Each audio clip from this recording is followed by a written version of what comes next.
We need to talk about Infinity War.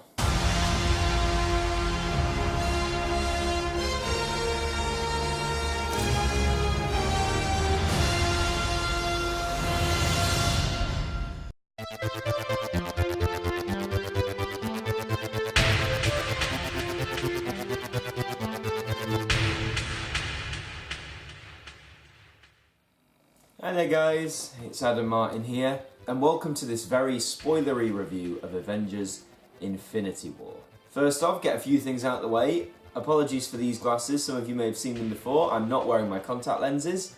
I didn't get back until about 3 AM, and with my eyes it's good for them to have some rest, and given the hours it probably just isn't the best idea to try and put my contact lenses in right now. If you don't like looking at my big eyes, just have this on in the background, you don't have to look at me. Second of all, this is going to be crammed with spoilers. I'll give my general overview now. The film was brilliant, it was fantastic, and you should definitely go and watch it ASAP. Do you have to watch all the Marvel films before? Not necessarily. However, I think if you do watch all of them, you'll get so much more out of this. But it is brilliant, I highly recommend it to you. And if you haven't seen it, then you should just stop watching right now.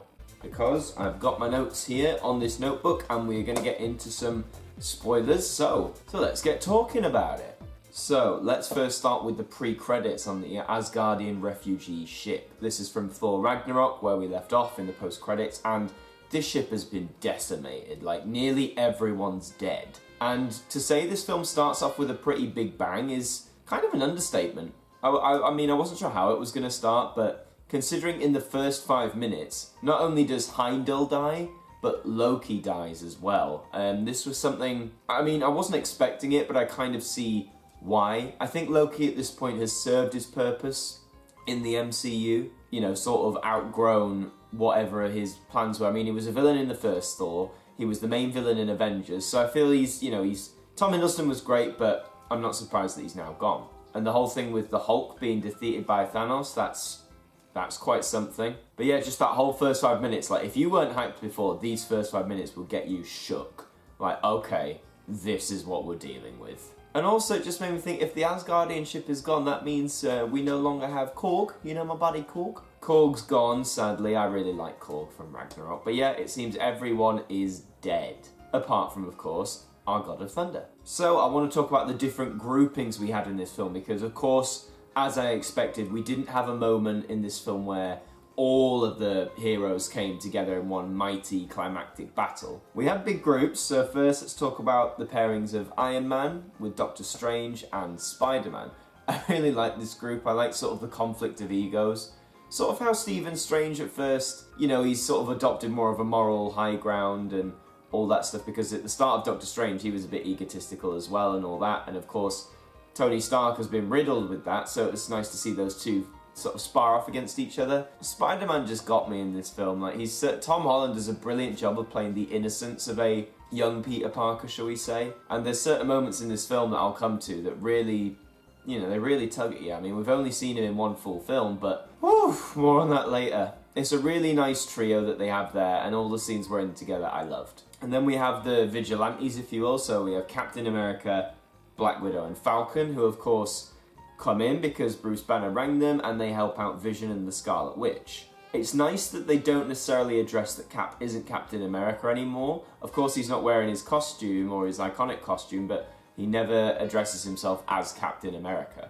Black Widow's got a change of hairstyle, because, I guess. And the whole Vision and Scarlet Witch thing, I was shipping those two so much, man. Like when they're having their cute time in Edinburgh, I thought it was really sweet. I was not expecting the attack to happen right there, right then. And the whole tragedy of Vision and Scarlet Witch, I mean, I'm going to talk more about the final moments later on, but just that whole story I found was really tragic and really upsetting in a way.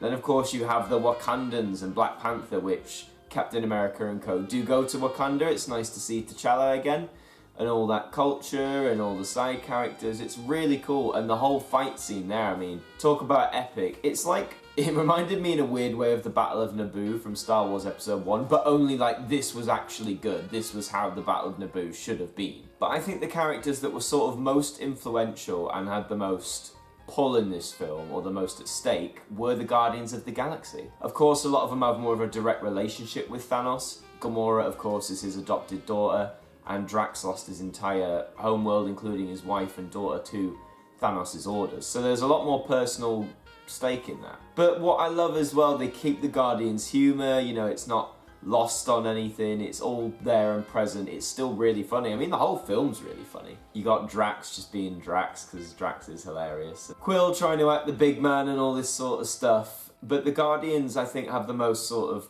pull in this. And I'll explain why. Gamora orders to Quill, or makes him promise, that he'll kill her if Thanos gets to her and there's a risk of him finding the Soul Stone. When push comes to shove, at first it looks like Quill isn't going to do it. It looks like he's going to go for Thanos. But then as he slowly moves to Gamora, I know Thanos uses the Reality Stone, but that was the first a theme I found pretty concurrent in this film, that it seemed to be about making sacrifices of the ones you love for some reason. You had it with Quill and Gamora there. It later happens with Thanos as he sacrifices Gamora for the sake of the Soul Stone. And it later happens again with Vision and Scarlet Witch. So it's a very interesting dynamic that they've got going on with this theming. So of course you have Quill, Drax and Mantis, who sort of go off and join up with Iron Man, Spider-Man and Doctor Strange in that contingent. And then you have Rocket and Groot, who go with Thor, who of course makes his new axe to kill Thanos, designed by Peter Dinklage. He was nice to see. The way his character was introduced and shot, I thought was a bit comical, even though it wasn't meant to be, just the shots and stuff, which was a bit of a shame, but the character was neat all the same, and it was cool to see Thor kicking some serious ass, you know, God of Thunder and all that. But I think the most crucial character in this was probably Gamora. As I said, Gamora had a lot of pull in this to begin with, as she's the adopted daughter of Thanos. Oh man, Zoe Saldana's performance is incredible. The whole dynamic she has with her sister, how she, you know, again, that sacrifice thing, but in reverse, how she saves her sister for the sake of revealing this information to Thanos. Gamora's whole arc in this, and I can believe that Thanos killed her, but I wonder if she'll stay dead. Just a little disclaimer I want to throw out as well. I haven't read the comics. I'm just mainly on the film, so if you've read the comics and you know what happens, please don't spoil it for anyone else, because there'll be a great deal of people who haven't read the comics and just want to go off the films. But anyway, continuing on. I love the whole flashback thing of how Thanos sort of found Gamora and her presence in it, and how she directly ties into Thanos himself. Thanos as a villain had a great sort of complexity to him. He wasn't just this out-and-out evil dude. I mean, he portrays that, but the whole thing where he has to sacrifice Gamora to gain the Soul Stone, that was... I mean, when he throws her over and his tears are coming down his face, I thought... That was the one time where I almost nearly felt any sort of sympathy for this character. And he was a well-rounded character. He had things he loved, but then things he wouldn't toy 2 seconds with about destroying. It was a very engaged and very heartfelt performance, I think. Josh Brolin did a great job as Thanos, and just the sheer might of his power, like, it's a very intimidating villain. Like, you can't stop him. That was the whole thing, like, no matter how many Avengers and that were there, they literally could not stop Thanos. But of course, as he used all the Infinity Stones now to end half the universe, the Infinity Gauntlet's looking pretty charred. And of course, the film ends with him sitting and watching the sunrise, which I thought was a nice tie into what he said he would do. And of course, it says Thanos will return, so I'm interested to see how he'll return. So I just want to talk about the final bit, which mainly relies on the Wakanda sections and the whole Battle of Wakanda there. And when Thanos arrives to try and take the Mind Stone off Vision, oh man. Just seeing all these characters being beaten and tossed aside, and one that nearly got me teary was when it's the scene where he's trying to punch Captain America and he's holding him back, and then he just totally right hooks him into the ground, and I honestly thought that was it. But of course he carries on, and you have the whole Vision and Scarlet Witch situation. That whole thing of Scarlet Witch having to destroy Vision I thought was a good crux for both of their characters, really, and I was tensing and clenching so much when Thanos was trying to get closer and she was so close to cracking it. But of course, by that point, he had the Time Stone.